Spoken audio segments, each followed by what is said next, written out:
நாட்டில் நடக்கக்கூடிய விஷயங்களை இவன் திருத்துறான். எப்படி சொல்லி திருத்துறான்? வசனம் சொல்லி திருத்துறான்.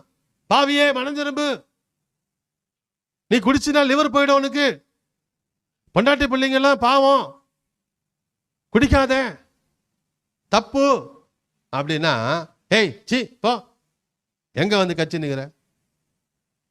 நான் என்ன சொல்றேன்னா, ஒவ்வொருத்தருக்கும் ஒரு மத நம்பிக்கை இருக்கு. உனக்கு காதுக்கு உனக்கு அதை ஏற்றுக்க விருப்பம் இல்லை, நீ போயிடு, ரிஜெக்ட் பண்ணிட்டு போ, அவன் வேலையை பார்த்துக்கினேன். அதுக்குன்னு ஒருத்தன் இருப்பான்ல, ஏன்னா பாதிக்கப்பட்டிருப்பான்ல, அவனுக்கு அது அவசியம் இல்லை, அவன் ஏற்றுக்க போறான். அதை அவனுக்கு இயேசு நல்லவர்னு அவனுக்கு மனசுல தோணா தானே வருவான். இல்ல கட்டாயப்படுத்தி எதனா சொல்றாங்களா?